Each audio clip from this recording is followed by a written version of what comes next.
Salam alaikum tout le monde, je vous fais juste un petit direct parce que je suis avec Fred qui est un de nos invités. Fred, alors je vais montrer un petit peu d'abord le PV. Alors attends, voilà. Donc ça, c'est un espace à la gare. C'est un espace où les personnes en général qui sont dans la rue, elles viennent là pour recharger les portables et pour rester tranquillement là. Vous avez vu, ils chargent les portables, etc. Et en fait, donc là, il y a une salle confort.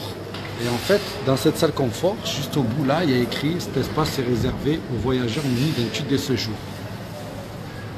Donc en fait, ils n'ont pas le droit de venir ici. D'accord? Et seulement, ils viennent tout le temps là parce qu'il y a les prises. Et là, on est dans la gare, là, il n'y a pas de problème.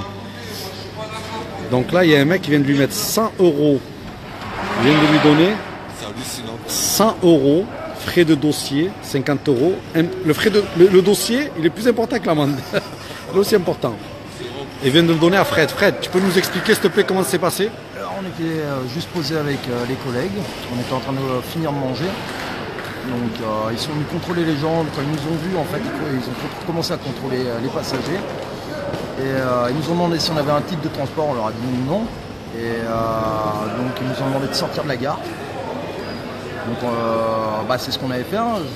J'étais interloqué, donc j'ai demandé est-ce que la SNCF était privée ou publique. Donc ils ont commencé à me dire que c'était privé, j'aurais dit non, sûrement pas, la SNCF n'est pas privée. Donc c'est un lieu public, moi il me semble qu'on y a droit à accès comme tout le monde. Ils m'ont fait non, ici c'est pas question, vous sortez. Il y a un des agents qui m'a dit en fait si regardez c'est marqué là sur le panneau, donc c'est que eux-mêmes ne le savaient pas. Et donc ils ont continué, et le simple fait que j'ai posé cette question, on m'a dit pour le fait je vais te mettre une amende. J'ai dit très bien, mettez-moi une amende. Et voilà, il me fait comme ça, tu pourras vérifier par toi-même que que c'est privé ce coin-là. Enfin c'est pas privé, c'est comme ils ont marqué réservé. Donc on n'est pas sorti de la gare, on est juste passé du côté public de la gare, tout simplement au fond là-bas. Donc ils ne peuvent rien faire contre nous là. Et voilà. Et donc, par contre, alors tu me dis, le gars, en gros, il t'a mis 100 € pourquoi? Parce que je lui ai posé la question si c'était privé ou public. Tout simplement. Est-ce que tu peux me rappeler combien il fait de degrés dehors? Là, on doit être arrivé à -2, pas loin, là, entre 0 et -2. Là. Donc on est à -2 voilà. Et les mecs, ils sont venus... En fait, on est là tous les soirs, continuellement, quasiment toute l'année.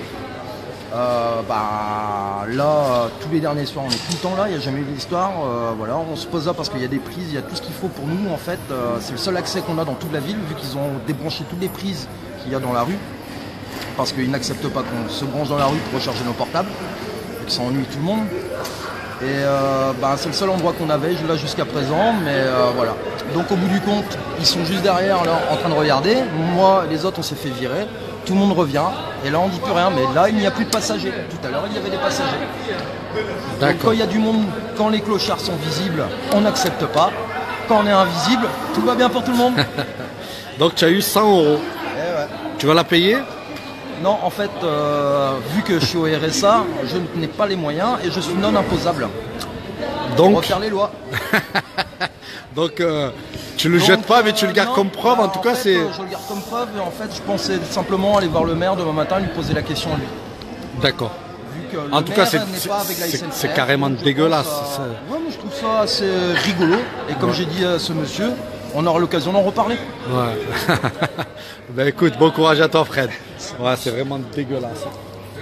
Vraiment dégueulasse parce que ce lieu-là, c'est un lieu un petit peu où il y a des prises, où c'est un peu chauffé. Enfin, voilà. C'est Mohamed. Oui.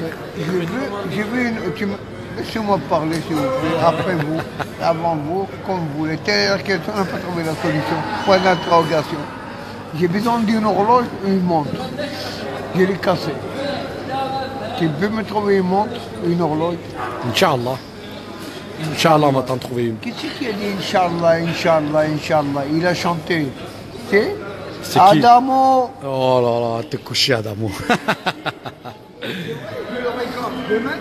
Donc voilà les amis, vous avez vu, sans pelle parce que le gars il était juste vers là et tout. Quelle honte. Enfin bref, ça c'est vous savez les gens en uniforme dans la SNCF.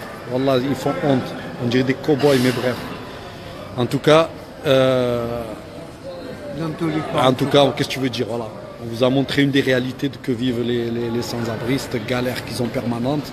Et bien sûr, ils viennent à la gare tous les jours pendant des heures et des heures et des heures parce qu'ils sont de partout, parce qu'il n'y a rien. Voilà, il n'y a rien d'autre à faire. Allez, salam alaikum.